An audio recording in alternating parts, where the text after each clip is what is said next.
Konnichiwa, salut à tous. Aujourd'hui, nous sommes à Tokyo, au centre de convention Tokyo Big Sight, et je vous emmène au salon Gourmet and Dining Style Show. Alors, cet événement porte un nom beaucoup trop anglais par rapport à ce que c'est, car il s'agit d'un salon sur les produits culinaires des différentes régions du Japon.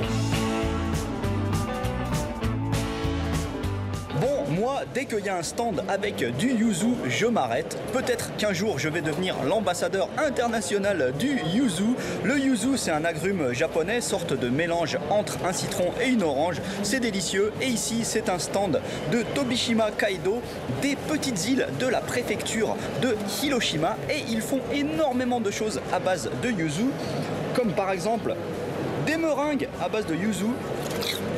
J'en avais jamais mangé, c'est délicieux. Là, je suis sur un stand spécialisé dans les petits snacks.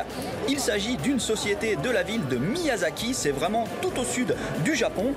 Et ils font tout à base de riz, donc on va avoir des choses qui ressemblent à nos petits snacks craquants, sauf que là, comme ils sont à base de riz, eh bien le goût est très différent.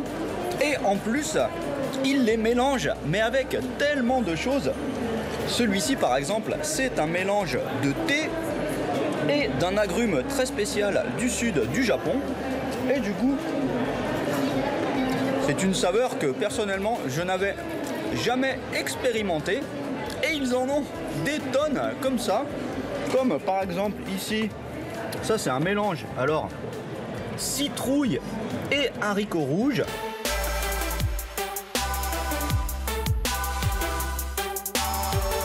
Maintenant, je m'offre un double plaisir sur ce stand de Fukuchi, une ville au sud du Japon.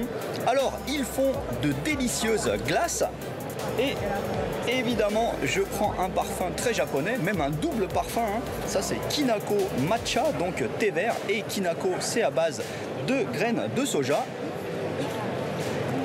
Impeccable, un régal.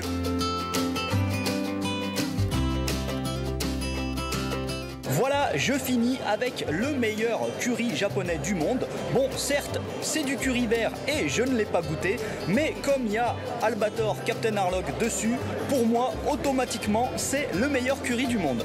Allez, à plus. Ja, ne.